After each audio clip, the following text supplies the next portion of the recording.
A woman walked into the food assistant's office with a Stanford doctoral degree folded in her jacket pocket and a 6-year-old boy gripping 2 of her fingers. The records clerk did not react when she saw the transitional housing address, did not pause at the zero income line, did not look up either when the woman took nearly a minute to remember when she had last had full access to her own bank account. But when the system loaded the identity verification section, Naomi Chen's cursor stopped moving. Lena Brooks's social security number was attached to income reports from 2 businesses she insisted she had never received a cent from, 2 registered addresses that did not match anywhere she had ever lived, and her name appeared next to a company she had never heard of. At the end of the hallway, a man who had just stepped out of a meeting room stopped when the speaker called her name. No one in that room knew that 13 years earlier, Lena had been the only person who kept him up until morning just to hear her fix one more line in his model. Lena also did not know that the man now standing behind her was one of the wealthiest CEOs in America's financial security industry. She only knew her payment card had been declined that morning. Micah had eaten nothing but half a slice of bread. His sneakers had grown so tight that his small toes curled with every step. The Daesh's office in Seattle smelled of damp paper, cold coffee, and floor cleaner.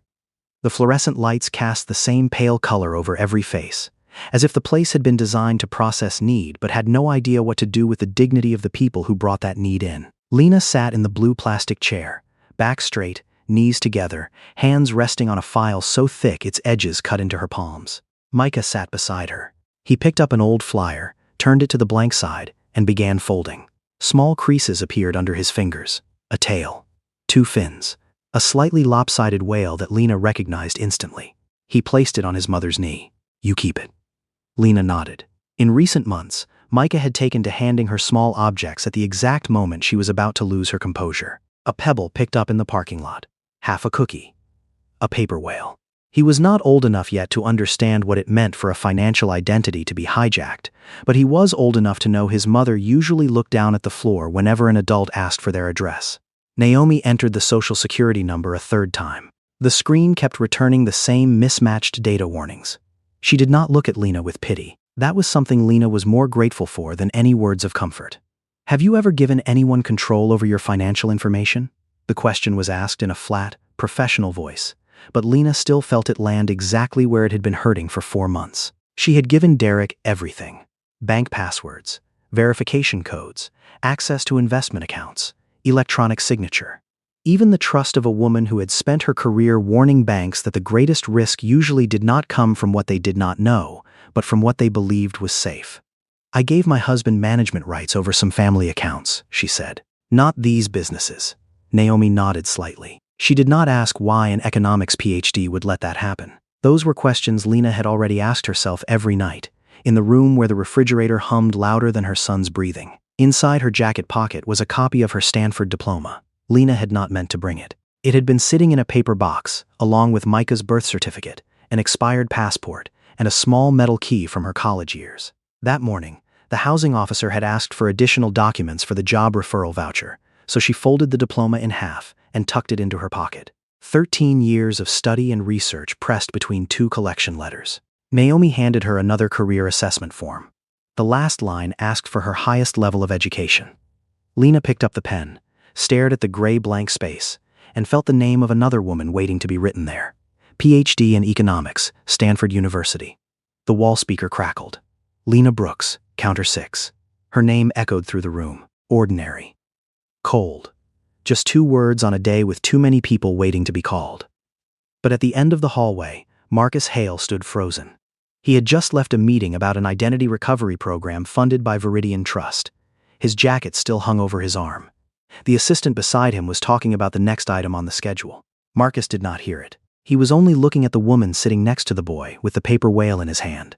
Lena's hair was shorter than before, her face thinner, the gray jacket too loose on her shoulders. But the way she sat was the same, back straight while everything around her tried to force her to bow down. 13 years disappeared in a single breath. Marcus stepped forward. Naomi immediately turned the file screen away from his line of sight. Lena heard footsteps stop behind her chair. Her body tensed before she even turned her head, as if the past few months had taught her that anyone who found her might be carrying a bill, an accusation, or a door about to close. Then she saw Marcus. For a few seconds, neither of them spoke. His eyes fell to the file in her hands, to the paper housing program bracelet on Micah's wrist, then back to Lena's face. There was no pity, only an astonishment so deep it seemed to make him forget how to breathe. What had Marcus recognized in Lena? And why did seeing her again after 13 years leave him unable to speak? Before we uncover what happened next, if you believe dignity can survive even the deepest betrayal, please give this story a like and subscribe to the channel. And tell us in the comments, where are you watching from today? We're always grateful to know how far these stories have traveled. Marcus said her name very softly. Lena?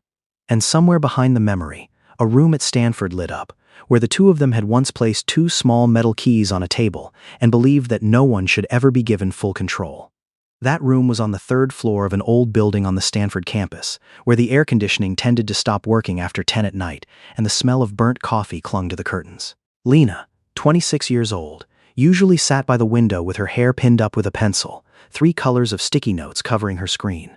Marcus sat across from her, kicking his shoes off under the table and constantly proposing ideas bigger than their research budget.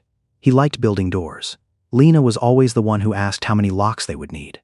They were researching how financial institutions could prevent an individual from quietly seizing control of an entire system. Marcus wanted speed. Lena wanted limits.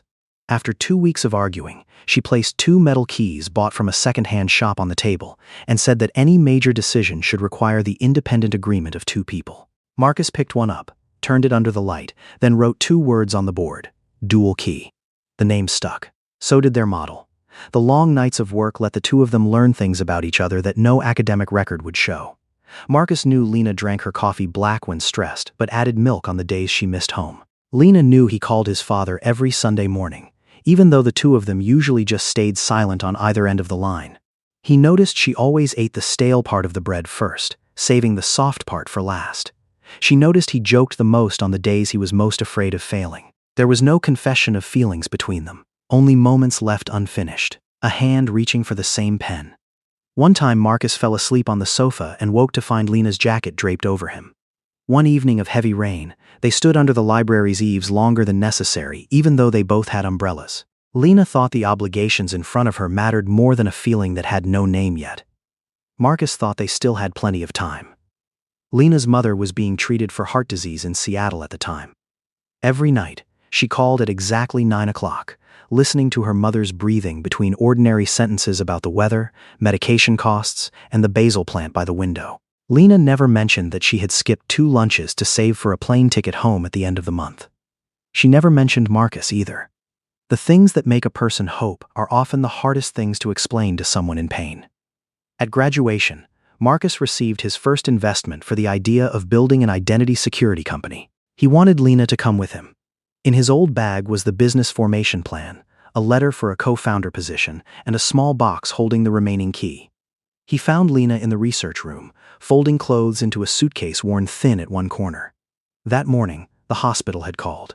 Her mother needed another surgery. Rainier Pacific Bank in Seattle had just sent an official offer letter, along with health insurance and a salary large enough to cover her mother's medical debts.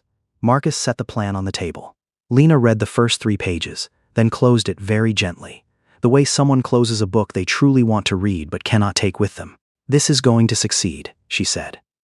Marcus looked at the suitcase. He understood the answer before he heard it. Lena did not say she did not want to stay. She only said her mother needed her. That was how she made most of the big decisions in her life, not by choosing what she wanted less, but by choosing whoever needed her more. Marcus did not try to convince her. He handed her a key and said the position would still be there if she ever wanted to come back. That day never came. In the years that followed, Lena became one of the youngest risk management experts at Rainier Pacific. She caught a flaw in a lending model before it cost the bank tens of millions of dollars. Her office overlooked Elliott Bay, where white ferries crossed the gray water every afternoon. Her name appeared at conferences, in research papers, and on lists of notable women in finance. Her mother lived 4 more years, long enough to see her daughter stand on stage accepting an award. After the funeral, Lena's apartment became too quiet. She still woke at 6, still worked 12-hour days, still answered every email the same day. But there was no one left who needed her to call at 9 o'clock. For years she had longed for a space of her own, and now that it had actually arrived, Lena did not know what to put in it. Derek Sloan met her that autumn at a tech conference in Bellevue. He did not open with his own achievements. He stood at the back of the room, listened to the whole of Lena's talk on how the systems that seemed safest were usually the ones trusted too much. Afterward, he asked a question precise enough to make her look up from her business cards. Derek never made Lena feel she needed to shrink her intelligence to keep the man beside her comfortable. He remembered the terms she used, sent her a research paper the next morning, and showed no irritation when she corrected 3 assumptions in his business plan. For a woman who had spent so many years being the most reliable person in every room, being told by someone else that she could rest carried an appeal close to love. They married 18 months later. Derek would rest a light hand on her back as they walked through doorways, always kept a glass of water ready by the bed, and told friends that Lena was the finest mind he had ever met.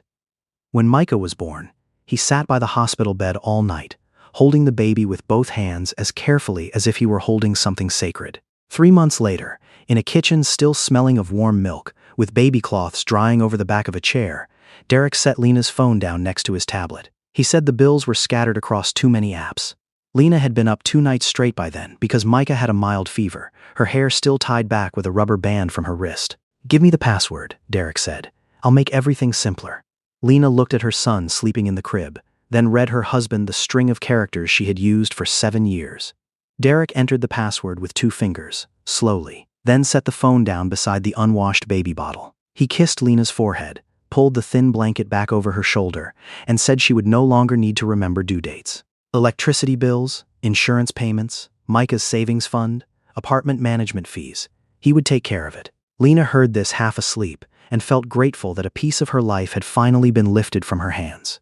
The first changes were small enough not to be worth naming. A confirmation email got redirected to Derek's inbox. A banking app asked Lena to log in again but sent the verification code to her husband's phone. A bank statement disappeared from the drawer because Derek said he had switched everything to digital. Every time she asked, he had a reasonable answer. Every answer carried the tone of someone helping. When Micah turned 18 months, North Star Ledger entered a growth phase. Derek hired more staff, moved the office to a building overlooking Lake Union, and began appearing in local tech magazines. He often brought financial forecasts home, set them beside the plate of food Lena had not yet cleared, and asked her to check a few numbers for him. At first, it was just a spreadsheet, then a credit risk model. Then nights, when Lena sat up until 1 in the morning, fixing errors in her husband's system while Micah slept on the small mattress beside the sofa. Her name never appeared in any presentation. Derek explained that it would create a conflict with her job at the bank. Lena agreed. She was used to contributing silently for the people she loved. Her mother had lived several extra years because of medication schedules Lena built herself. Micah slept better because of every routine she patiently put in place. North Star also gradually stabilized because of the warnings she wrote while the whole city had gone dark for the night. Lena's dedication always produced results. Only, those results usually carried someone else's name. When Micah started preschool, he struggled to adjust to sudden changes. Nothing dangerous, just mornings when he clung to his mother's hand longer than the other children, lunches that came back almost untouched, and stomachaches that appeared exactly on the days a substitute teacher was in class. The school suggested the family keep a stable routine for a few months. Derek said the company was at a point where it could not do without him. Rainier Pacific had also just entered a major restructuring. Lena looked at the 2 schedules sitting side by side on the kitchen table, then looked at Micah lining his paper whales up along the window. She was the only one in the family who could step back without something immediately collapsing. At least that was what she believed. Lena took a 6-month leave of absence. Her colleagues threw a small lunch, gave her a pot of orchids, and told her the position would always be there. 6 months later, Derek suggested she take more time off. North Star was raising funding. Micah had just started to settle. The family's savings were still large enough. "Just a little longer," Derek said. Lena did not answer right away. She looked down at her hands. Fingers that had once typed through millions of lines of data were now often sticky with glue and smelled of children's soap. She loved Micah, loved the afternoons picking him up, loved the way he ran to the school gate with his backpack hanging off one shoulder. But there were moments standing in front of the bathroom mirror when Lena did not recognize the woman in the oversized sweater, hair tied back in a hurry, with nowhere left that needed her to show up under her own name. In the end, she signed the resignation letter anyway. Derek opened a bottle of wine that night. He said their family was entering a new phase. Lena smiled because Micah was sitting on the floor, trying to glue a paper fin onto the whale's body. No one asked what she had just given up. She herself did not let herself think about it for too long either. After she quit, Lena's access changed faster. The joint credit card was replaced with a supplementary card in her name. Derek said the bank did that to optimize rewards points. The investment account required a new security code she did not have. He said the system had just been updated. When Lena tried to transfer money into Micah's education fund, the app told her she lacked sufficient authorization. Derek picked up the phone, tapped a few times, and the screen worked again. He laughed, said Lena had been out of the field too long and wasn't used to the new interface. The comment was tossed out lightly, like a joke. But Lena heard what lay beneath it. No longer as sharp as before. No longer understanding systems the way she used to. No longer the woman other people once turned to for fixing their mistakes. From that day on, she began writing everything down in a blue-covered notebook. The day an account would not open. The day a verification code changed numbers. The day Derek asked her to sign a stack of documents while Micah had a fever and she had not finished reading them. Lena did not know she was gathering evidence. She just needed somewhere to put the feeling that something was slipping out of her hands. One evening in November, Derek placed 3 pages in front of her and said it was paperwork for renewing the company's credit line. Lena had read to the second line when Micah called from the bedroom. He had spilled a cup of water on the blanket and was trying to wipe it up with his own pajama shirt. Derek handed her the pen. "I already checked everything." Lena looked at the blank signature line at the bottom of the page. Beyond the bedroom door, Micah called for her again, quieter this time, as if he were afraid of being a bother. She signed. 2 weeks later, an email appeared in the spam folder at 3:17 in the morning. Lena woke to the sound of the heater kicking on, opened her phone out of habit, and saw a confirmation line for a business loan worth $800,000. Personal guarantor, Dr. Lena Brooks. She sat up, read it 3 times. Beside her, Derek was still asleep, one hand resting on her pillow as if even in sleep he needed to make sure she was still exactly where she should be. Lena walked out to the hallway, opened the blue notebook, and cross-checked the dates. The first entry was written 7 months earlier, in her own hurried handwriting. Verification code changed. Derek said it was the system. Below that were 11 more lines. A new credit card. A forwarded email. Investment account access downgraded. A stack of documents she had signed while Micah had a fever. Things that had once stood alone, harmless as pins dropped on the floor, now lined up into a single straight line. Lena sat on the stairs, the phone glowing in her hand, and for the first time saw the shape of what had quietly been built around her. She did not wake Derek. She needed to know before he could explain it away for her. Lena carried the laptop into the laundry room, closed the door, and wedged a towel under the gap so no light would show. She tried logging into each old account. 3 accounts said the password was wrong. 1 sent a verification code to Derek's phone. The credit report took nearly 4 minutes to load. When the screen filled with text, she had to press both hands against the edges of the laptop to keep them from shaking. 7 loans, 4 credit cards, 2 shell companies she had never heard of, an $800,000 guarantee. Lena's credit score had dropped 316 points in 10 months. Micah's education fund had no balance left.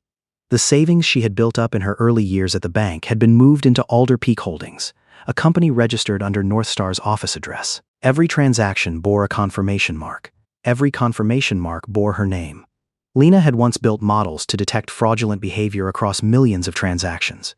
She knew a person could hide money by splitting it into smaller amounts, shifting dates, moving it through layers of accounts. But Derek had not needed to hide it that carefully. He only needed to keep her busy enough, tired enough, and trusting enough that she never opened the right door. By 6 in the morning, Micah came out into the hallway, his hair sticking up on one side. He was holding a half-folded piece of paper and asked his mother if today was the day of the Science Center field trip. Lena remembered the $32 fee due before 8. She tried the supplementary card. Declined. The second card, too. Micah looked at the payment screen, then at his mother's face. "I don't really like the Science Center anymore." Lena knelt down and zipped up his jacket. She knew Micah had been waiting for that trip for 3 weeks. He knew the name of every planet on the flyer by heart. But children learn to protect their parents faster than adults want to believe. They turn what they long for into something unnecessary, just to ease the pain in the room. Derek came down to the kitchen at 7:15. He wore a white shirt, hair still damp, calm as any other morning. Lena set the credit report on the table. She did not throw it. She did not slam her hand down. She simply turned it to face him and waited. Derek looked at the first page longer than necessary. Then he poured himself coffee. "What did you do with my name?" He did not answer right away. It was that very slowness that made Lena understand this was not a surprise to him. Derek had likely pictured the day she would find out. He may have even rehearsed how to set the cup down without spilling the coffee. He said the loans had gone toward the company. North Star needed short-term capital. Lena had once agreed to help. The electronic signature was just a formality. When she brought up Micah's fund, Derek said the money had not disappeared. It was being invested in the family's future. Every sentence came out clean. Reasonable. Not a single word sounded like guilt. Lena pointed to the two shell companies. Derek looked at her the way one looks at an employee overreacting to an unfinished spreadsheet. He said she had been out of the industry too long, no longer understood how a company grew. Then he lowered his voice, brought up the nights she couldn't sleep, the times she forgot appointments, the anxiety after her mother died. He did not need to call her unstable. He only needed to lay enough details side by side to make her clarity look like something that needed examining. Micah stood at the kitchen entrance. Lena did not know how much he had heard. She only saw the paper in his hand, crumpled at one corner. That night, once Derek was asleep, Lena took out a small suitcase. She packed 2 changes of clothes for Micah: cold medicine, his birth certificate, her passport, the blue notebook, and the metal key from Stanford.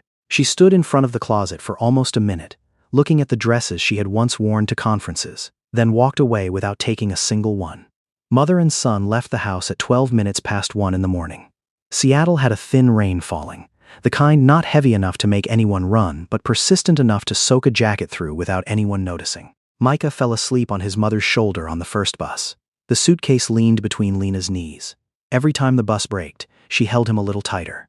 The 4 months that followed held no single great fall, only hundreds of small pushes back. A law firm turned her away because North Star was a prospective client. A landlord required a minimum credit score. 2 banks froze accounts pending verification. 3 employers looked at Lena's doctoral degree, then looked at her name inside a business record under review. No one said they believed Derek. They only said the situation was too complicated. Lena and Micah slept on a friend's sofa for 11 nights, in a temporary shelter for 3 weeks, then moved into a housing program where each family was allowed to keep only 1 suitcase under the bed. Micah called these places the stops on a map. He marked them with folded pieces of paper. One morning, Lena opened a lunchbox and found half a banana carefully wrapped in a paper towel. Micah said he was already full. The words came out too fast.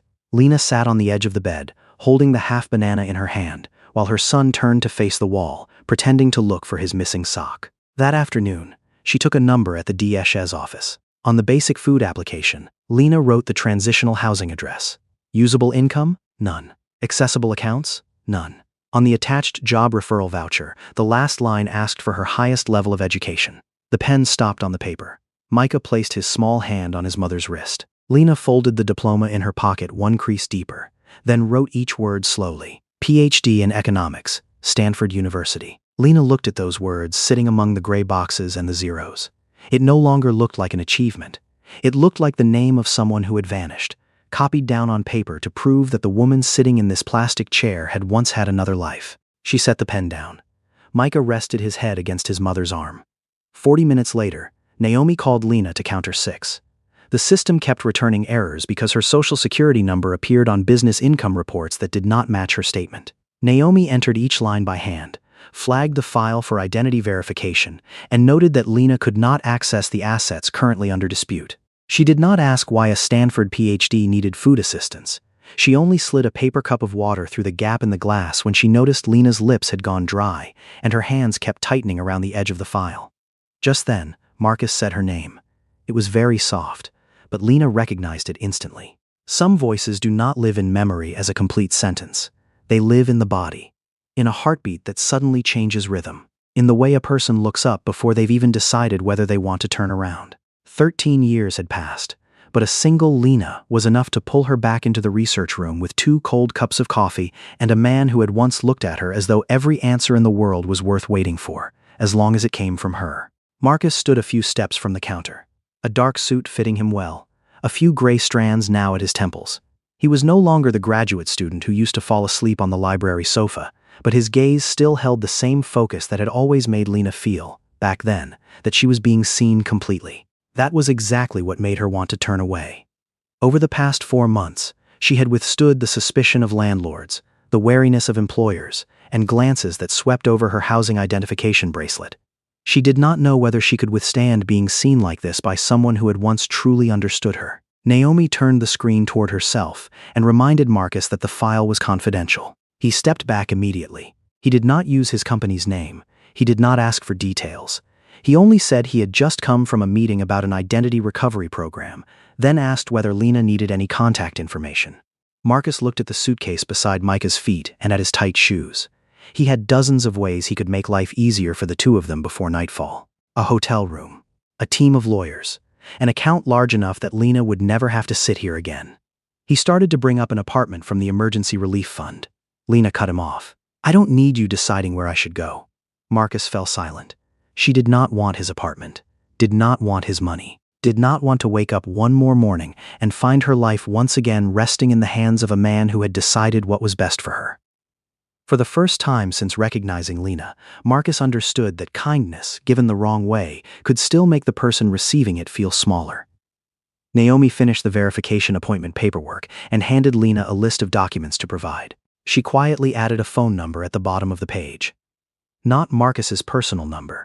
It was the intake line for an identity recovery program jointly funded by several community funds, in which Viridian was only one sponsor, with no access to individual case files. Lena folded the paper. She had not agreed to anything yet. Marcus followed the two of them out to the lobby, but kept a few steps of distance. Beyond the glass doors, Seattle rain streaked long lines across the sidewalk. A black car waited for him under the awning. Lena stood near the bus stop, pulled Micah's hood up, then checked the app. The next bus was 19 minutes away. Marcus looked at his car, then at the two of them. "I could drive you home." Lena bent down to adjust Micah's shoe. His toes had gone red at the edge of his sock. She did not look up. Marcus did not ask a second time. He took out a business card, wrote Camille Foster's name on the back, then set it on the bench, close enough for Lena to pick up but not handed directly from his own hand. That night, in the transitional housing room, Lena set the business card beside the blue notebook. Micah slept facing the wall. The refrigerator hummed steadily in the corner of the room. Lena read through the program's public terms on her old phone, going through the lines on confidentiality, consent, and the limits placed on the sponsor. The next morning, she called Camille. 3 days later, Lena sat in a small office with a window looking down onto a parking lot. Camille was a woman with curly hair and brown-framed glasses, and she showed no sign of being impressed by Lena's degree or by Marcus's name. She made clear the program would hire independent lawyers and experts. Viridian would not have access to the file. Marcus could not choose the case representative, direct strategy, or access any data unless Lena gave permission. Lena still was not at ease.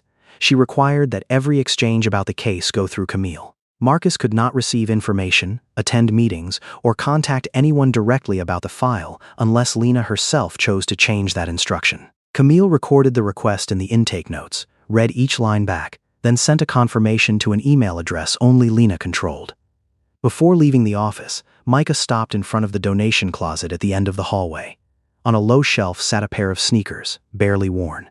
Lena checked the label, found the right size, then signed the intake form. She set the shoes down in front of her son. Micah took off his old shoes himself, slipped his feet into the new ones, and took 3 test steps. His face lit up over something too small for an adult to call a miracle. Lena folded the old shoes and put them in the suitcase. Then she went back to Camille's desk, read the agreement one last time, and set the pen down exactly where her signature belonged. Lena's signature appeared in a clean line of blue ink, steady and unshaking. Camille did not say the kind of things people usually say to turn a hard decision into an inspiring moment.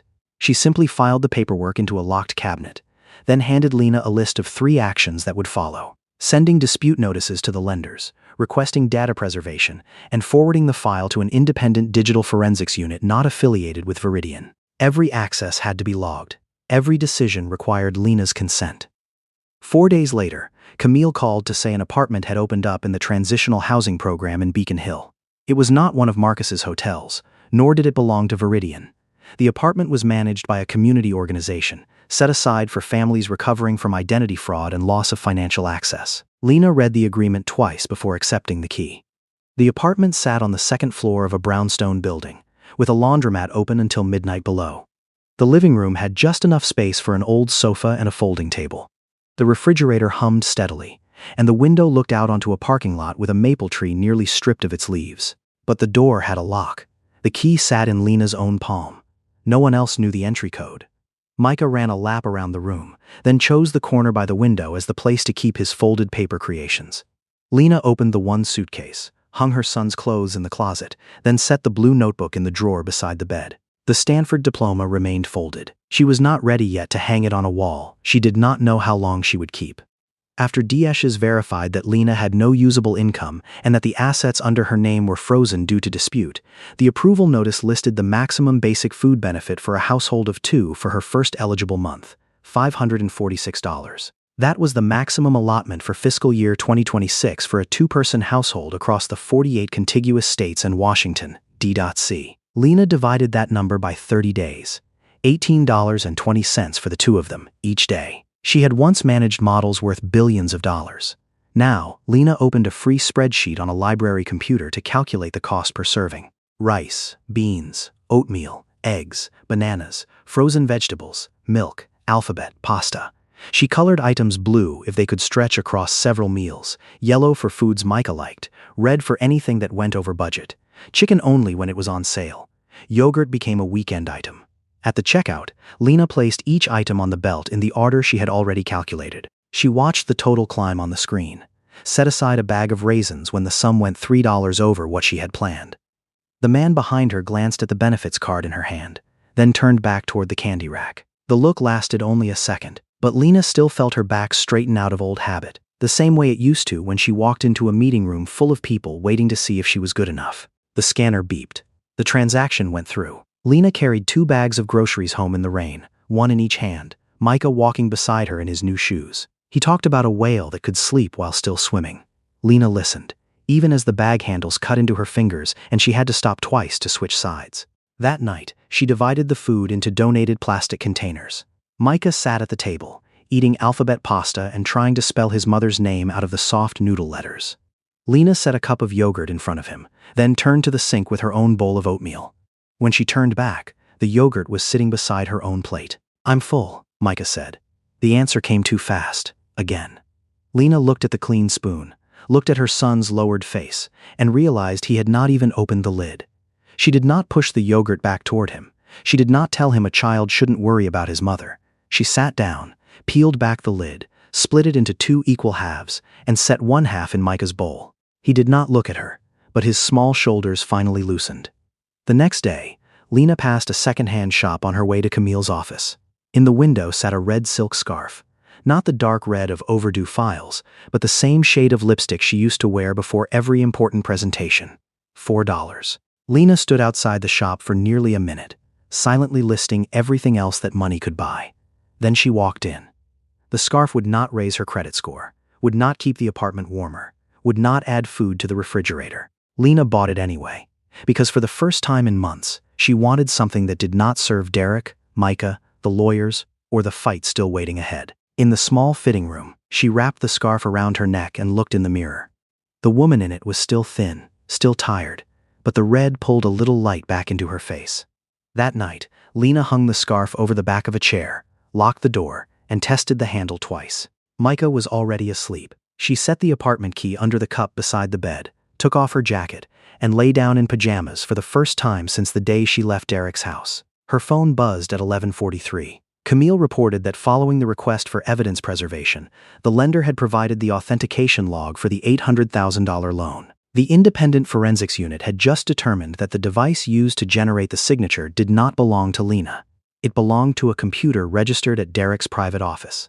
That computer connected to Northstar's system at 2:14 in the afternoon on March 17th. That day, Lena had been sitting at Micah's school, attending his midterm evaluation. She still had the confirmation email, a photo of her son's drawing, and the parking receipt. While she leaned in to hear the teacher explain why Micah feared sudden changes, a device nearly 10 kilometers away used her name to put the 2 of them into $800,000 of debt. 2 other transactions had been created while Lena was at the hospital with her mother. One signature appeared on the exact day of the funeral. She looked at the timestamp on the screen longer than any of the other lines. Derek had sat beside her in the church that day. He had held her elbow as she walked down the front steps, accepted condolences on her behalf, and told people Lena needed rest. That night, while she slept from exhaustion, he had used the very emptiness of her grief to open another line of credit. Camille did not touch Lena's hand. She only pushed the laptop a little closer. We can stop for today if you want.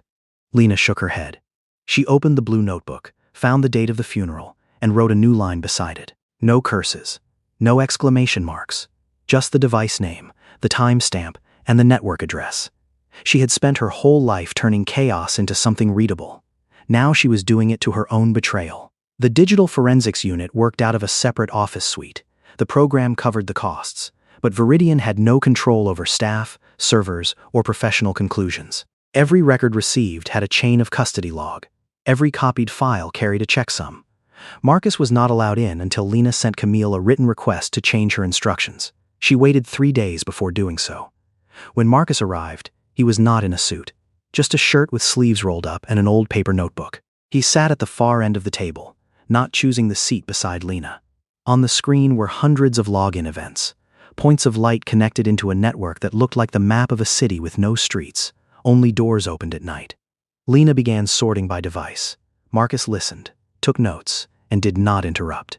13 years ago, he used to cut into the middle of her sentences because his ideas outran his patience.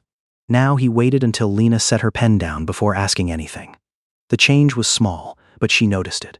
Just as she noticed, he still bit the inside of his cheek whenever he was trying not to push back. They worked until the city outside the window lit up. Lena forgot about dinner. Marcus did not order anything on his own. He set a menu on the table and let her choose. When the coffee arrived, he asked if she still took it black. Lena looked up. Plenty of people had remembered her title. Marcus remembered how she took her coffee when she needed to think. Black, she said. He nodded, as if that answer carried no weight of the 13 lost years at all. Close to midnight, Lena found a chain of small transactions split evenly across 6 accounts. Each one sat just below Northstar's internal review threshold.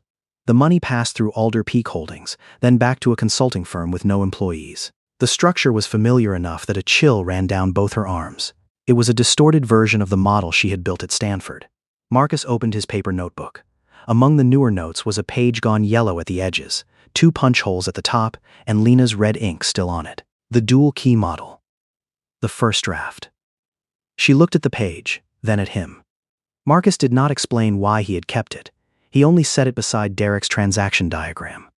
The 2 structures were nearly identical, except for one detail. In Lena's version, every major change required 2 people to agree. In Derek's system, accounts under his wife's name and a female associate's name had been removed from that second layer of protection. Not a technical flaw, a choice. The next morning, Camille received an email from an encrypted address. The sender said she had once worked at Northstar and had information related to Alder Peak. She left no name, no phone number, only a request to meet Lena somewhere unaffiliated with Viridian. They chose a small meeting room in the public library at Capitol Hill. The woman arrived 10 minutes early. She looked about 40, wore a beige coat despite the room being fairly warm, both hands gripping her bag strap as though whatever was inside might pull her under if she let go. Lena recognized her name from Northstar's original incorporation papers. Allison Vance. She had once been a co-founder. Had vanished from the company before Derek ever met Lena. In the public record, Allison had left over strategic differences. No one mentioned the debt left in her name, the apartment that had been sold, or the non-disclosure agreement that kept her from telling anyone what had happened. Allison sat down but did not take off her coat. She looked at Lena for a long time, like someone trying to determine whether the person in front of her was an ally or just another version of the man who had once taken everything from her. Lena did not press her with questions. She only mentioned the loan signed on the day of her mother's funeral. One detail. Enough for Allison to understand Lena had not come here to collect a tidy statement. She had come because she had lived inside the same trap. Allison opened her bag. Inside was an old hard drive, wrapped in a kitchen towel and held together by 2 stretched-out rubber bands. She set it on the table, but her fingers did not let go yet. "The first version of Northstar is on this," she said, along with the emails Derek thought I'd deleted. Then Allison slowly pushed the hard drive toward Lena. The hard drive slid across the table and stopped in front of Lena. She did not touch it right away. Allison kept both hands on her lap, fingers laced together so tightly they had gone white, as though she had just handed over the very thing that had kept her alive, and it might just as easily pull the past back with it. Camille placed the hard drive into an anti-static bag, logged the time of receipt, then asked everyone to sign the chain of custody form. She made clear the data on it was not yet final evidence. It was only a lead to help identify the source code version, server names, and the official records that would need to be requested from Northstar. No one in the library raised their voice. Beyond the glass, a man walked an old dog across the street. Inside, 3 women sat around the trace of how a name could be taken from its owner without anyone ever having to break a lock. The hard drive was safely copied at the forensics office. Experts found the checksum of an older Northstar build, along with emails referencing Direct's special administrative privileges. Camille used that to obtain a court order compelling Northstar to preserve and hand over the official version from the company's own servers. 3 weeks later, the data Northstar provided under order from the King County Superior Court matched the core of what was on Allison's drive. Derek had written very few sentences that could stand alone as a confession. He was smart enough never to use words like forgery or seizure.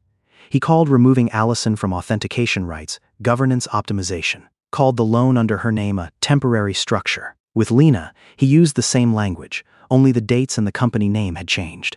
But laid side by side, the clean sentences began to take the shape of a trap being reused. Lena built a comparison chart. The first column was Allison. The second was herself. The third listed the matching actions.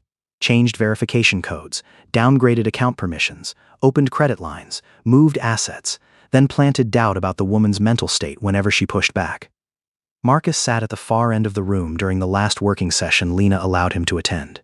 He no longer looked at her like an old friend who needed pulling out of the wreckage. He looked at her like someone leading the whole room through a maze that only she understood. While waiting for a system query to finish, Lena opened the latest annual report from the FBI's Internet Crime Complaint Center. In 2025, IC3 received 1,008,597 complaints, with total reported losses of $20.877 billion. That report covered many kinds of cybercrime, not only cases like hers.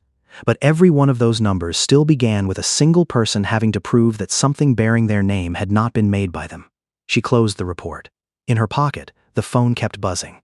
The first article appeared on a local financial news site. The headline did not mention forged signatures or loans. It mentioned Marcus. An old photo from Stanford was placed beside a picture of him walking out of the DHS office. The article called Lena the billionaire CEO's close college friend, the woman he was now funding a support program for. By noon, another site was suggesting Viridian was using corporate resources to interfere in the marital dispute of a woman Marcus had once loved. Derek did not need to prove Lena wrong. He only needed to make the motives of the man standing beside her look suspicious. Viridian's board convened an emergency meeting that afternoon. The lawyers warned that even with independently verified data, Marcus's presence could still be used to bend the story. Marcus wanted to release the entire security review process. Wanted to stand in front of the press and say Lena did not need him to manufacture the truth. But before he could do that, Camille received a new instruction from Lena. Marcus was to withdraw from every meeting related to the case, was not to receive legal updates, was not to contact her about the lawsuit until the trial concluded. Camille read the instruction in a room that held only the 3 of them. Marcus stood by the window, hands in his pockets, watching the small ferries move across the water. He did not object. He only asked whether this was what Lena wanted, or something she felt forced to do. Lena looked at the red scarf reflected in the glass. Part of her wanted him to stay. Wanted one person who remembered her before Derek, before the debts, before the plastic chair at the assistant's office. Wanted Marcus to see her not only as a mother trying to keep her son fed, but as the woman who had once kept him up until morning over an idea. That was exactly why she had to walk into the next room alone. I want the truth to stand on its own when you're not beside me. Marcus nodded. He set his visitor badge on the table and left without touching her. 3 months later, Lena's civil suit went to trial at the King County Superior Court. Camille asked the court to rule the loans invalid for lack of proper consent, to order the return of transferred assets, and to bar Northstar from continuing to use Lena's name in its corporate filings. Lena walked into the courtroom in a suit bought from the second-hand shop, the red scarf tucked beneath her collar. Allison sat behind Camille. Marcus stood out in the hallway, exactly where Lena had asked him to stop. As Lena took her seat at the table on the left, Derek's lawyer switched on the screen.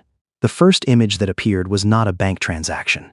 It was Lena and Marcus in the research room at Stanford. The photo had been taken while Lena leaned over a circuit board, Marcus standing behind her, one hand braced on the edge of the table. No embrace, no kiss. Just enough distance between the two of them for a skilled lawyer to make it look suspicious. The lawyer representing Derek opened with that photo. He did not deny the loans, did not explain why Derek's device had generated a signature bearing Lena's name.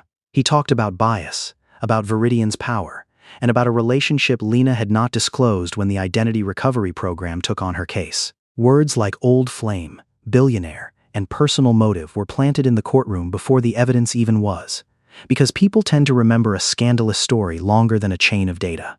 Lena sat at the table on the left, both hands resting on the file. She did not look toward the hallway where Marcus was waiting. If she turned her head, she knew she would find his eyes. And if she found them, the other side would use that exact moment to argue she could not stand here on her own. Camille let Derek's lawyer finish, then switched off the photo on the screen. She did not argue about feelings. She brought the room back to things with dates, timestamps, checksums, and network addresses. The first loan had been signed from a computer at Derek's office while Lena was at Micah's school. The second had been created from the same device on the day of her mother's funeral. 3 transfers had passed through Alder Peak Holdings on nights when Derek logged in using an administrative account. None of that evidence had come from Marcus. It had come from the lender, the e-signature provider, the North Star data handed over under court order, and the report from the independent forensics unit. Derek's lawyer called it a synchronization error. Lena opened file number 4. She did not raise her voice. Years of banking work had taught her that truth did not need volume, only someone who knew exactly where it lived. She walked the room through North Star's authentication architecture, explained how the system logged devices, and pointed to the exact block of code that had removed her account from the second layer of protection. Code did not change itself. A person had to edit it, test it, and deploy it. Derek sat behind his team of lawyers, hands folded on the table. His dark blue suit fit him well. His metal watch caught the light every time he shifted position. Lena had bought that watch for him the day North Star closed its first funding round. Back then, Derek had held her in the kitchen and said the success belonged to both of them. Now, every time his wrist moved, all Lena saw was the money from Micah's fund disappearing through an intermediary account. Allison was called to testify on the second day of the trial. Her voice was small at first, but it did not break. She confirmed she had once had her account access downgraded, had credit opened under her name, and had been described as unstable whenever she asked questions. Then Camille placed the 2 comparison charts side by side. The steps Derek had used against Allison 8 years earlier appeared again in Lena's file, almost in the same order. Change the verification codes, isolate her from financial reporting, create debt obligations, move assets, then attack the woman's credibility the moment she noticed.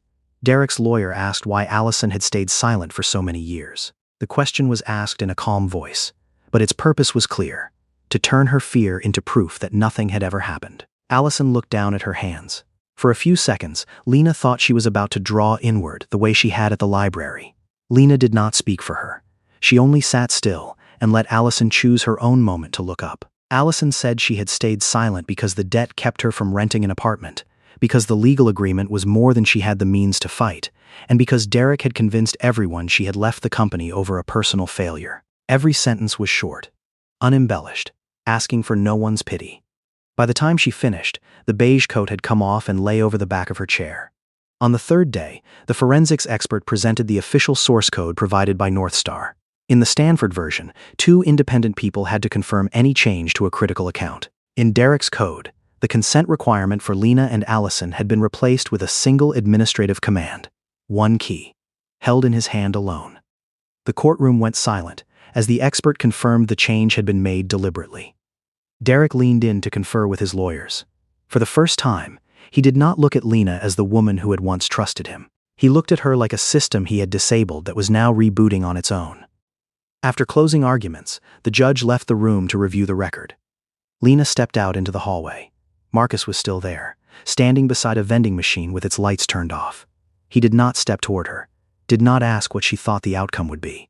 He simply held out a cup of coffee, keeping it in the space between them so Lena could decide for herself whether to take it. She took it. Black. They stood side by side without touching. Through the glass at the end of the hallway, Seattle sat under a thin rain. Lena took a sip, found the coffee had gone nearly cold, the way it used to go cold on the windowsills at Stanford, forgotten. The courtroom door opened. The clerk announced the judge was ready to deliver an oral ruling and would issue the detailed written order immediately after the session. Camille turned toward Lena. Then, together, they all walked back into the room. Once everyone was seated again, the judge began reading the findings. The court determined Lena had never given valid consent to the loans created through Derek's device. North Star was ordered to stop using her name across its subsidiary companies, to return the funds moved out of Micah's education fund, and to hand over all records needed to correct the credit data.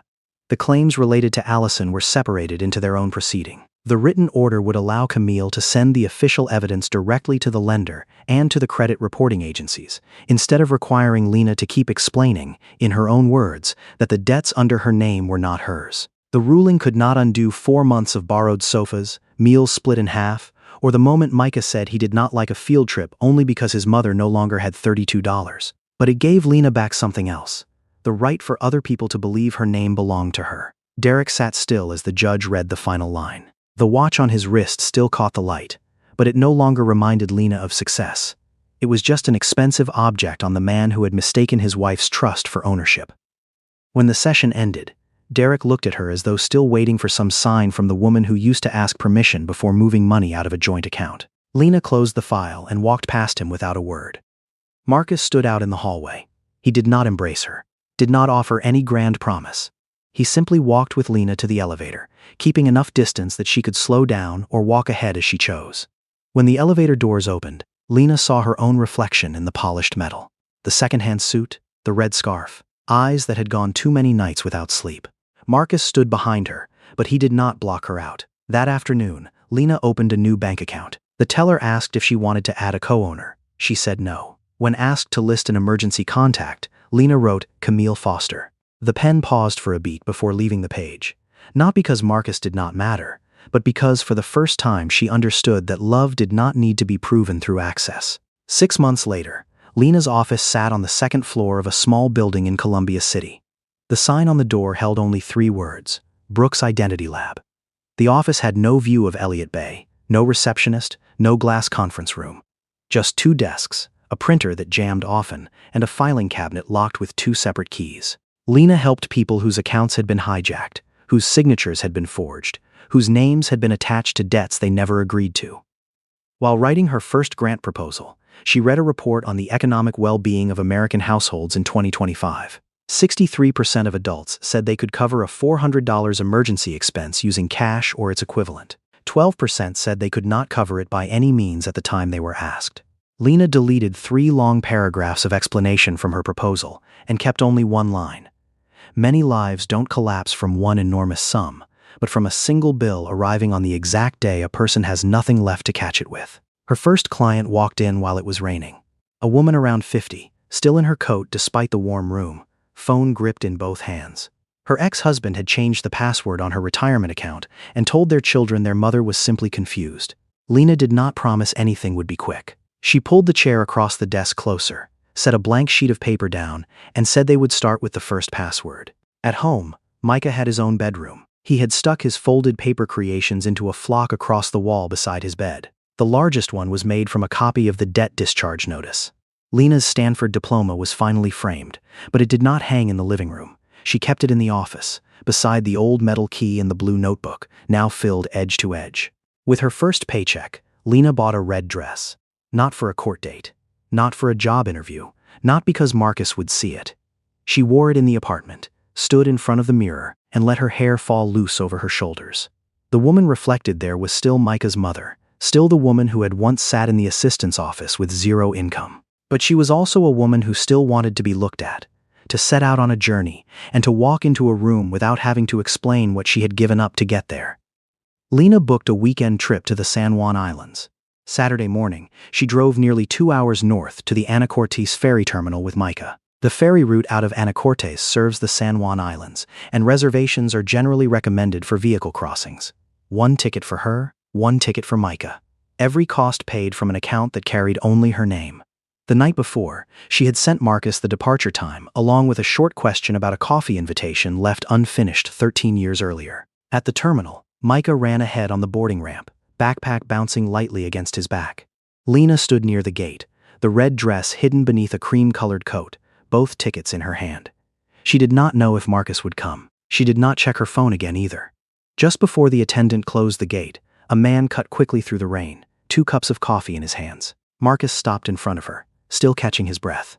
He held 1 cup out to Lena, but placed no ticket, no key, no promise, into her hand. Is the seat next to you still open? Lena took the coffee. Black. She turned toward the ferry deck, where Micah had pressed his face to the window looking for whales out in the bay. Marcus followed behind, waiting for her to choose a seat first. As the ferry pulled away from the dock, Lena took the Stanford key from her pocket and set it on the table between the two coffee cups. Marcus looked at it, then slowly took the matching key from his wallet. The two keys sat side by side on the table, but this time neither one was meant to lock a person into someone else's life. Perhaps that was the thing it took Lena so many years to understand. Love is not handing over full control to someone and hoping they won't hurt you. Love is also not waiting for someone stronger to appear and save you. Sometimes, love only begins once you have already taken back your name, your voice, and the right to decide your own life, and still find the courage to leave one seat open for someone who knows how to respect all of that. Lena did not return to being the woman she was 13 years ago. She became someone else. Stronger, but not cold. More independent, but not closed off. She did not need Marcus to complete her life.